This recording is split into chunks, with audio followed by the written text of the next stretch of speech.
The following is an AZPM original production.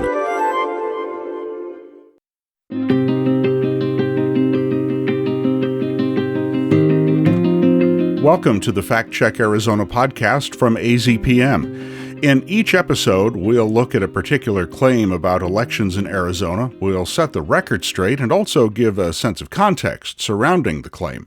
I'm Steve Jess. This week we're diving into a topic we couldn't resist. Joining me is producer Zach Ziegler.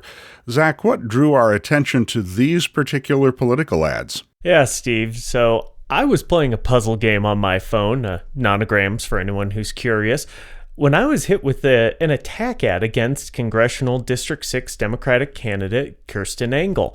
And the ad had a web address that was literally factcheckthisad.com. So when you told me when I was talking about this that you'd seen it elsewhere too, this just seemed too good to pass up. Before we get into this, let's start by saying we don't know exactly who was asking for this fact check. We checked the Who Is registry for the web page. This is where you can look up who a web page is registered to. And this particular page, factcheckthisad.com, is registered in proxy through GoDaddy. With that said, let's play the audio from this ad. A high-speed pursuit near the border in southeast Arizona. It's just another night for sheriff's deputies. The border crisis has law enforcement overwhelmed, but extreme liberal Kirsten Engel doesn't care. Kirsten, does Arizona have an immigration crisis? No. Engel even denied state troopers millions needed to handle the surge. Kirsten, does Arizona have an immigration crisis? No. Liberal Kirsten Engel, too extreme to keep you safe. Congressional Leadership Fund is responsible for the content of this advertising. So, Zach, there are 4 claims in there that come with citations.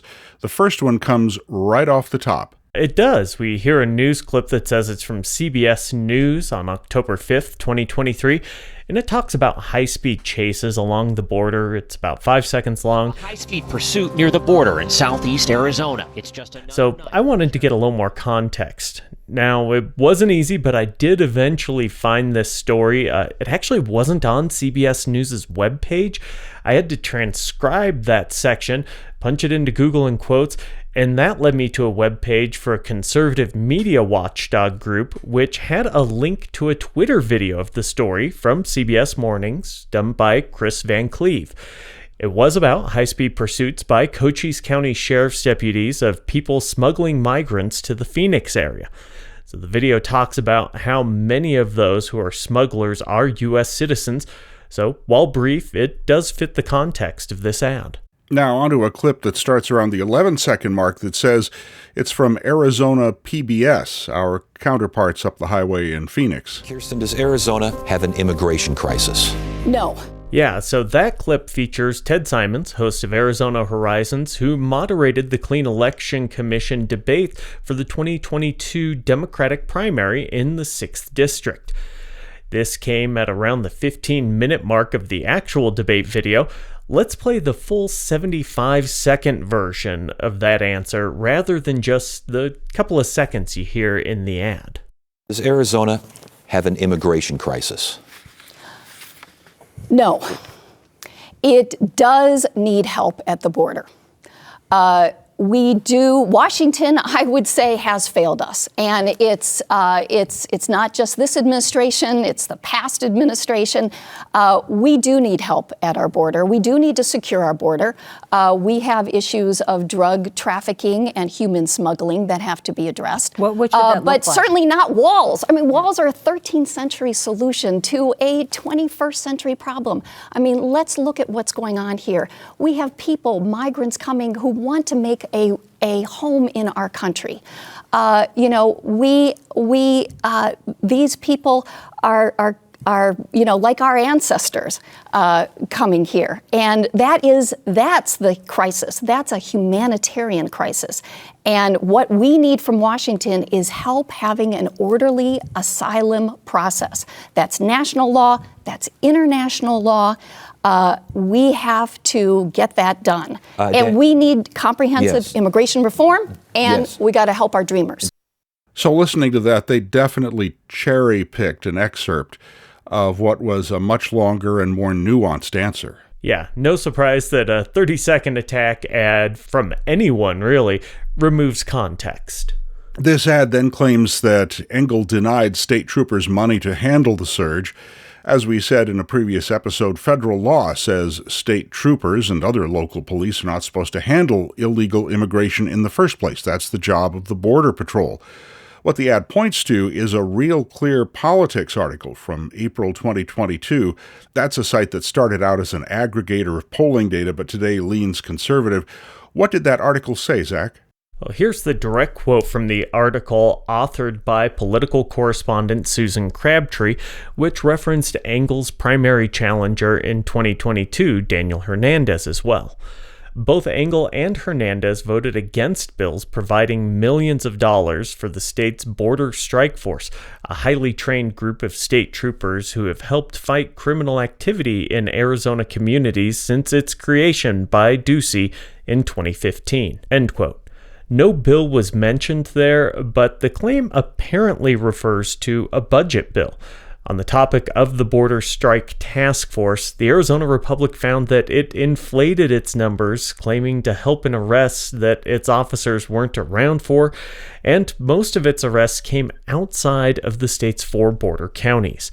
The strike force seemed to have some partisanship in its history. Phoenix's NPR station, KJZZ, reported that Santa Cruz County Sheriff Democrat David Hathaway was glad to hear that Democrat Governor Katie Hobbs was trying to kill it, while Cochise County Sheriff Republican Mark Daniels said he welcomed any help, particularly, though, the local funding that was handed out as a part of the strike force. This does tie back to that original story from CBS, which strongly featured Daniels and the dangerous work his deputies are doing.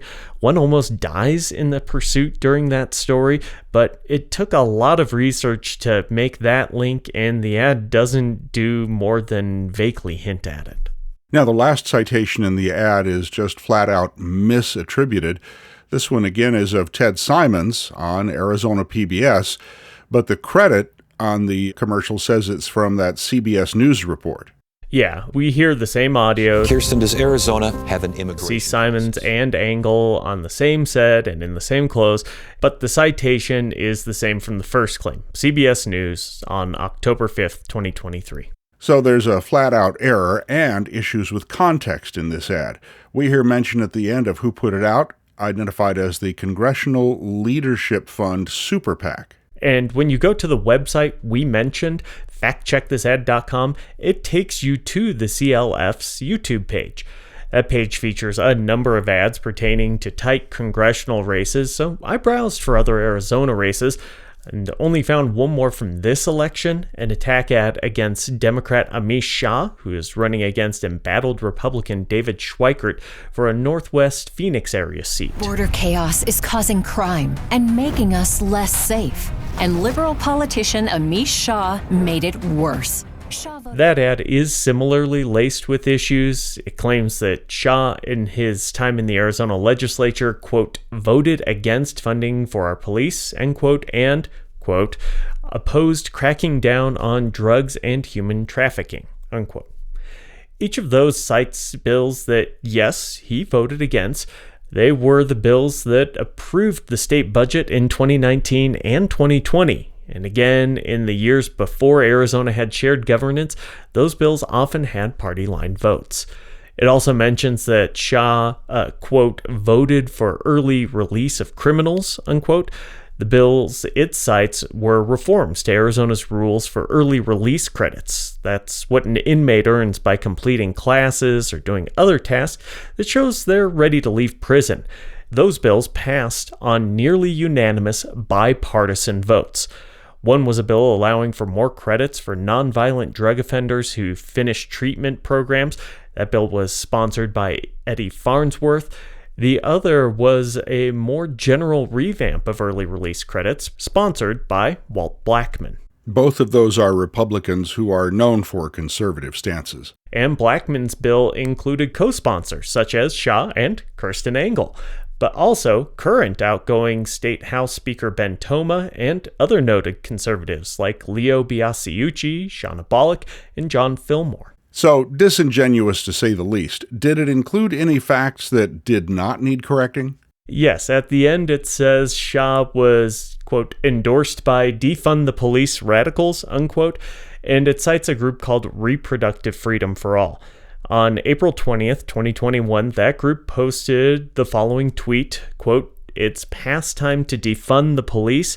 After multiple failed attempts to change the culture of policing, it's clear that police have not succeeded in reckoning with the generations of systematic racism, oppression, and state violence it is engaged in.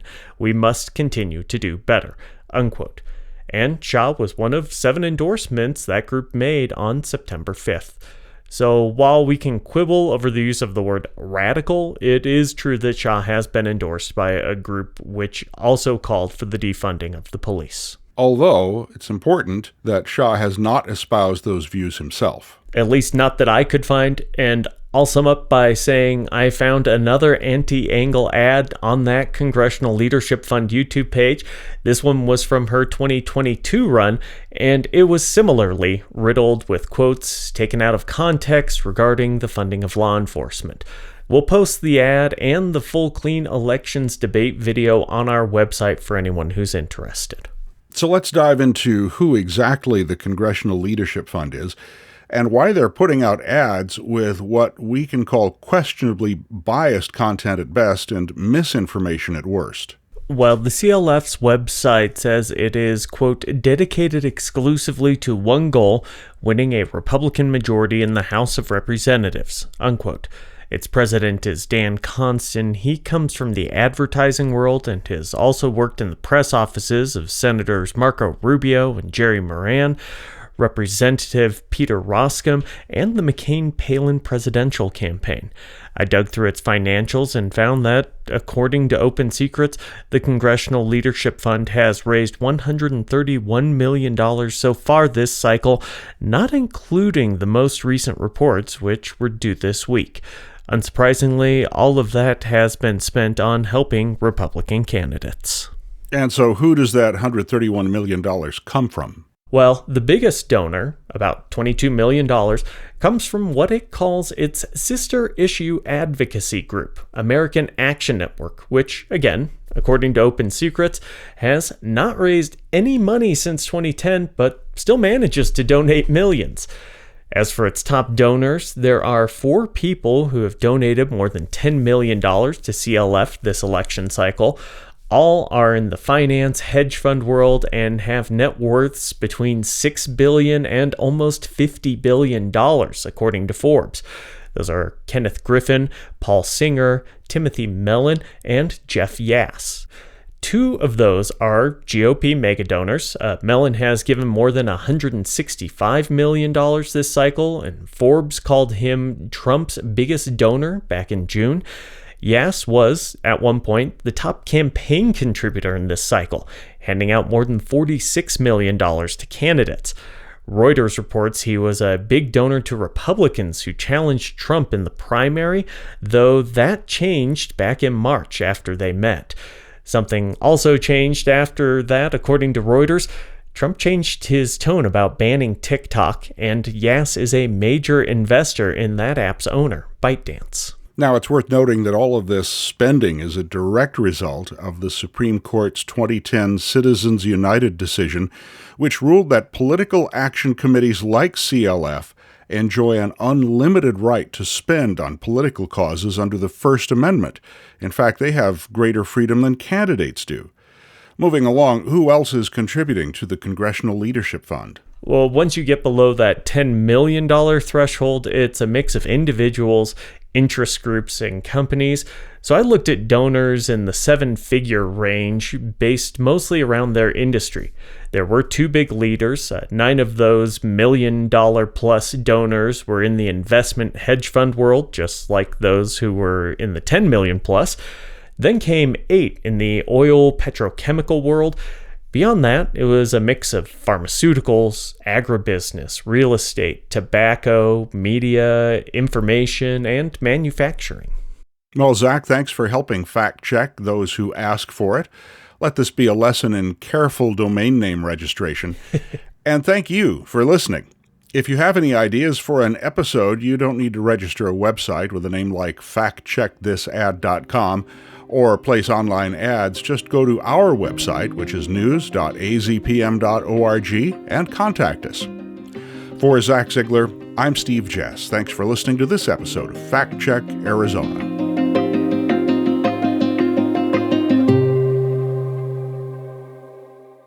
Like this podcast? Your support makes AZPM original productions like this one possible. Donate at azpm.org/give.